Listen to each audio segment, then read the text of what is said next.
So welcome back, and now we're going to look at the last lesson when we look at the civil rights movement in America during this time period. And we're going to focus on the more militant aspects that come after the kind of Civil Rights Act is passed, and then especially after the death of Martin Luther King.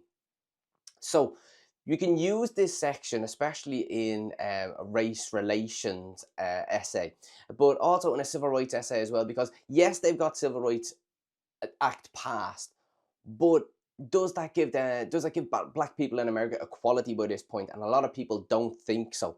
So the first thing we need to look at is younger people born in the 1950s. The pace of change isn't fast enough. If you were born in the 1910s and 20s, the pace of change has happened quite quickly for you. But when you grow up in a time that you have those things that your parents and grandparents didn't, well, then you start to look for more. The big difficulty for a lot of black people happens when Martin Luther King is assassinated by James Earl Ray in 1968.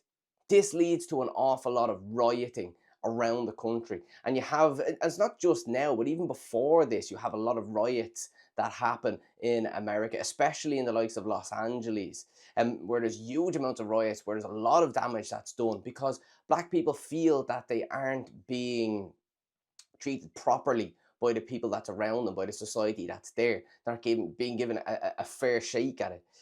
A lot of people, when they see riots, forget what is actually causing the riots. You don't have to agree with the rioters, but to make the rioting stop, you need to understand why they are rioting and try to combat that.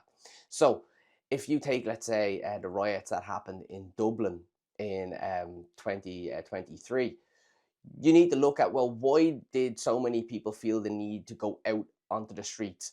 A lot of it was misinformation about how they felt about society at that time, because they're listening to things on like some Facebook and other social media telling them about replacement theory, which doesn't exist, but they believe it because of the situation that they're in. They feel that their country isn't the same as it was when they grew up.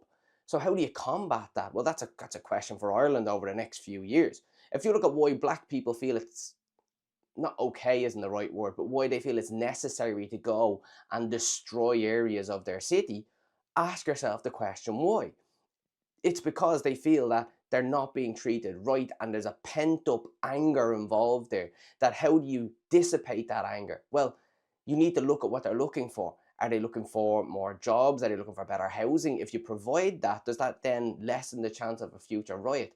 Whereas there's other people who will say, we shouldn't give in to the demands of rioters. If they're rioting, well, then definitely shouldn't be giving them what they want. Surely that defeats the purpose. It makes them want to riot more if we do that.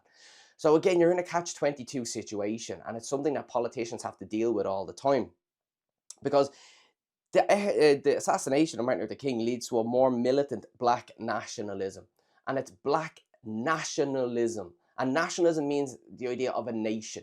They call themselves Nation of Islam, is the thing that Muhammad Ali becomes a part of, and the Black Panther movement as well. And we also have the ideas of Malcolm X that says that black people are different to white people. They're not necessarily looking for equality, but they're looking for people to understand that black people and white people are different from each other. And that's an important distinction from what we've seen previously.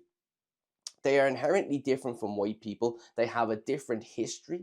They have a different past. They have different pastimes. They have different cultural aspects when it comes to food, when it comes to religion, when it comes to how they portray themselves, dress, hair. All of these things show that black people and white people are different, and to talk about them as if they're the same, they don't see this as the right way of looking at it. Some are even against the idea of integration. We saw that a little bit with that Muhammad Ali quote, where he says, well, why should I be happy that one or two white people are trying to look after black interests when there's a million people that would love to kill me? Um, he also says, oh, well, I could only go out with a black woman because a white woman wouldn't understand me, wouldn't understand my heritage and my culture and what my wants and needs would be. And you kind of say, well, Jesus, that sounds a bit, I don't know, backwards by today's standards. But his point is simple, that if you grew up in an era of segregation and you grew up in an era of discrimination, well, then that's how you would feel about things like this. So you have the Black Power movement. And Black Power is the idea that Black people are they are powerful as a people, as a race of people. And they say this phrase, "Say it loud, I'm Black and I'm proud." And it's a famous James Brown song. It became a slogan of the Black Power movement, that you shouldn't have to be worried about your Black mannerisms or your Black voice. There's a thing in America that's called code switching. Is that Black people are, they're renowned for, let's say, you would talk to one, let's say, one person in one way and a different person in a different way. That when Black people talk to a white person, they might use white mannerisms, and then when they talk to a Black person, they might use Black mannerisms. Um, Especially when they're talking with the police, they almost go into this kind of subservient role in the hope that the police will let them go, because a lot of Black people feel that the police would be corrupt over there. So when we look at this idea of code switching, we see this like, quite a lot in American society. Um, what they're saying here is, say it loud, I'm Black and I'm proud. That you shouldn't have to change the way you speak and the way you act around different people. That there's a famous Key and Peele sketch where it's this kind of Black presidential character. He's after making a speech, and as he's coming off the stage, for every white person he comes up, he just simply shakes their hand, and for every Black person he comes up, he'll do this handshake, kind of fist bump, and arm around the shoulder. And they're in this sketch, they're making fun of this idea of code switching, where Black people act differently depending on the situation that they're in. Whereas this Black Power movement saying you shouldn't have to. You act the way you do because the way you act is the Black way. Be proud of that. Another example is the idea of language and hair. Malcolm X said Black people should know their own history, embrace their own culture, and not feel that they need to adapt to a white culture, that they shouldn't have to merge with the culture that's there, but basically enhance their own culture. This is really interesting because it comes down to things like dress. Like you'll find that the rise in kind of African dress at this point starts to really kick in, especially up as far as it really starts in the 90s and 80s and 90s, where Black people would be more likely to wear traditional African dress, learn the kind of traditional languages, and even talk in a more African way or even African American way. Um, Even the syntax and the language that they use, like words like ask turns into axe, even the grammar of how they say things. So that's perfectly fine, is what Malcolm X is saying, and he's trying to increase that culture. And the idea of hair is really interesting. The idea that Black is beautiful. Black people have different hair genetically than white people. It's a lot more curly. Um, when you look at, let's say, Michelle Obama, one thing that was said is that when she was the first lady, she had stereotypical white person's hair. It was always straightened, and then literally as soon as she stopped being, let's say, the first lady, she had more traditionally Black hairstyles, a lot more curly. And this can be seen as another example of what Malcolm X was saying, that Black people should be happy and proud of their heritage and the way that they act and the way that they look. Um, this Black Power movement is seen as a huge threat by the establishment. Many of its members are hounded by the FBI, even to the extent that some of them are actually killed. You have a guy called Fred Hampton, who was a leader in the Black Power movement, who was shot in an FBI raid in 1969. So the FBI is against this Black Power movement because they see it as a threat to the American life that they want, as opposed to this Black Power movement that people are terrified of. And you'll see this as I'm recording this, the Olympics is on at the same time, which I think is really interesting image that we have here. We have Tommy Smith in the center, and we have John Carlos on the right, who won gold and bronze in the 68 Olympic Games.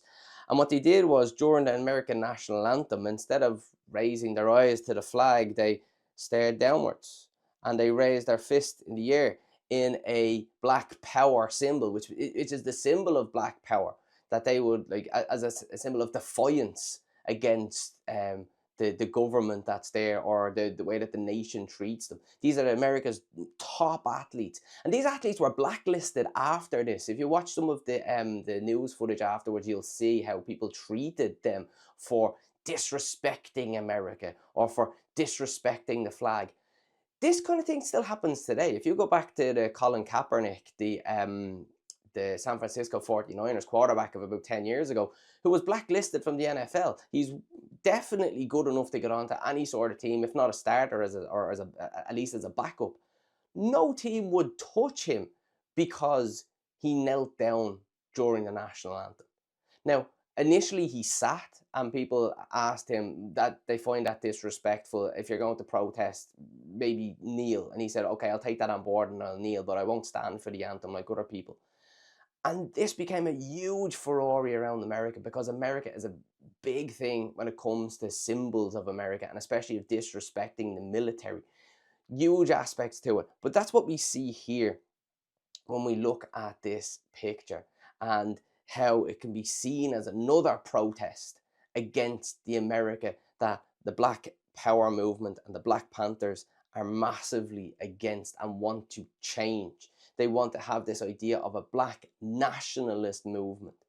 So overall, where does this fit into questions? Well, race relations happens in a number of ways. If you ask that question, you need to set up what life was like pre kind of desegregation. You talk about Jim Crow laws. Then you can talk about how Martin Luther King was trying to bring in this more peaceful nationalism, and how this nationalism, so peaceful protest to bring around civil rights, and how this then would lead to the idea of black nationalism, especially in young people in the mid to late 1960s and then into the 70s.